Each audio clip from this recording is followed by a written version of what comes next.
Welcome back, everybody, to another edition of TinChattin. I'm Drew Frey, joined by the ever-famous Mike Maahs, radio voice of the Tin Caps. Mike, thanks for joining in again. And just looking at this Tin Caps team, I know the big talking point we've kind of been discussing throughout the week.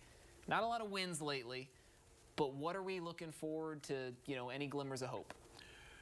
Well, there's always hope. There's that infamous phrase, hope springs eternal. Yeah. It really is a true statement, but you have to work at it. Yes. And get a little bit lucky as well. I stop and think. Prior to the 4-day break for the Major League All-Star Game, Tin Caps won 4 out of 6 on the road. Yeah, there was definitely momentum there. And it's not easy to win any series on the road, whether it's 3 games or 6 games or whatever.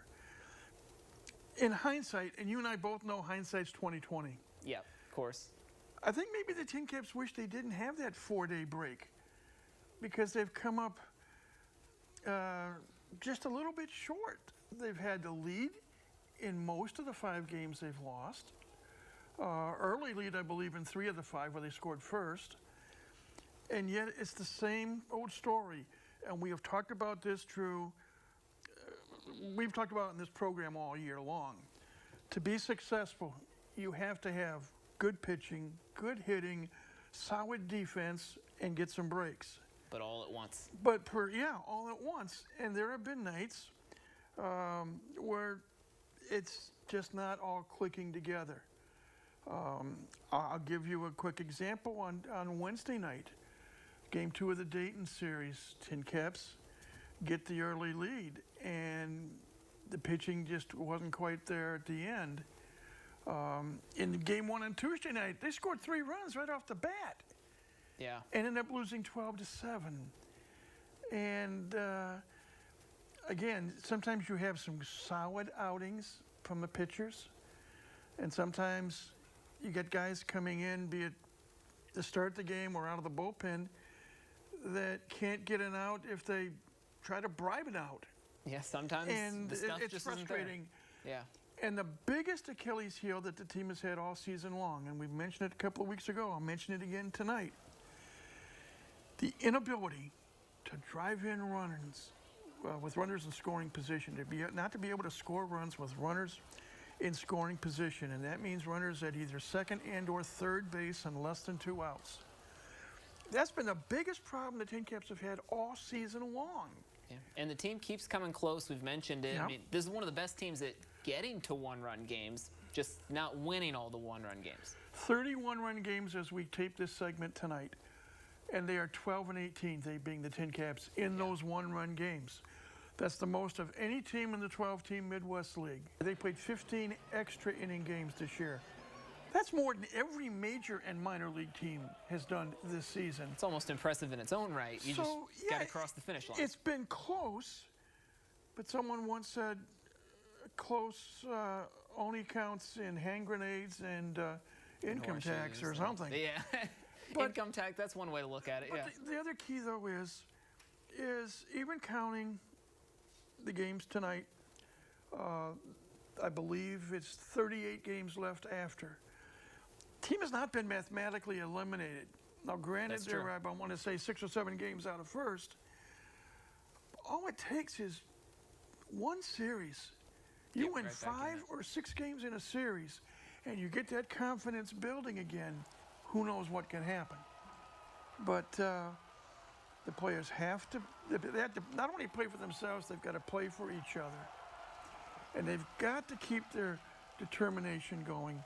You take those 31-run games that the Tin Caps have played, and though they are 12-18, I would surmise that they probably have had the lead, I would say, in at least 22 of them. Yeah. And just the breaks didn't go their way. All were winnable. So, Yeah. So, the players can't give up hope. We hope the fans don't give up hope.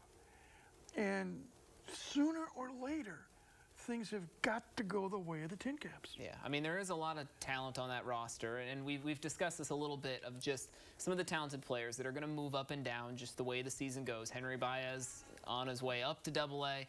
But who is the most equipped, do you think, to step into that slot where he's been one of the most consistent pitchers? I'm not sure exactly what the Padres are looking for right now. Obviously, they want someone else to step up. Yeah. But you stop and think, and Manuel Pinales has pitched great, even though he took the loss the other night.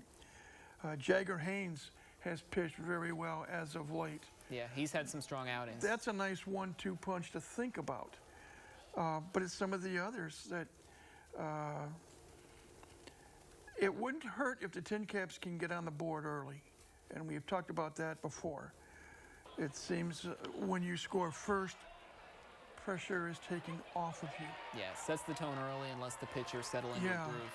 So, not going to put the blame on the offense because it's not always the offense's fault.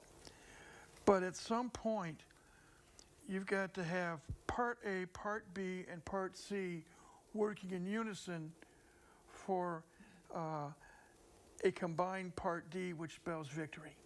That's what they need to do. Yeah, I'm sure those letters work out somewhere. Somehow, some way, in the shape, grand or scheme form. of Scrabble, we can get through there. Yeah, but and now as we're looking ahead into, Major League playoff race, of course, in the minor leagues as well. But we've discussed earlier, a lot of roster moves potentially incoming. A.J. Preller and the Padres system knows how to deal. What should Tin Caps fans be looking for this next few weeks? I think, number one, they'd like to see some more wins. It doesn't matter. That's fair. It doesn't matter what the makeup of the roster is. They just want to see some good pitching. They'd like to see some more excitement. Maybe Homer Bush Jr., who I believe, as we're taping this, is 9th overall in all of minor league baseball in stolen bases with 42. He can fly. Second in the Midwest League in stolen bases with 42. Get him on base. I'm sure they'd like to see some more pop out of the bats of Griffin Dorsching or Joshua Mears. Both of them have proven that when the contact is right, the ball goes a long, long way. They've got the power. The defense has got to shore up. I hope, selfishly, that Kai Murphy is given strong consideration for his defensive play, primarily in right field this year. Devin Ortiz could give Anthony Villar a run for his money in terms of team most valuable player. He's played primarily third base this year. He's come up with some key hits, but he still needs to, and everyone needs to hit the ball a little bit better. The fans deserve to see some very entertaining baseball, and hopefully some winning baseball. Yeah, it's been a strong fan base, and we've discussed, not so many wins lately in terms of, at Parkview Field, but the crowd's still showing out. This upcoming week, we still got a few opportunities. What are we looking forward to? It's going to be, we're going to finish the series in Dayton this weekend. Off day Monday. The West Michigan Whitecaps will make their one and only trip into Parkview Field this coming week for games Tuesday through Saturday. Whitecaps, one of the better teams in the Eastern Division and in the Midwest League. Yeah. There's a bit of a dogfight going on right now. Everyone's beating up on everybody else. The team that can put together a string, maybe not of consecutive wins, but of series wins, is the team that's going to come away and win the second half title in the East and take on Lake County for the Eastern Division Championship come mid-September. Yeah, still plenty of time to see all that play out, and we'll definitely be following it over these next few weeks. Yeah, and one other quick footnote, too. Yeah. Every series the rest of the year, be it home or away, are 6-game series. 18 home games altogether, and a chance to really show these fans, as well as the San Diego Brain Trust, what some of these players can do. And I'm looking forward to seeing it. Yeah, definitely a lot more opportunities and a lot to look forward to. All right, Michael, that's going to do it for us. Thanks for joining us one more time. And Maggie, I will send it on to you on the other side of this break. Stick with us.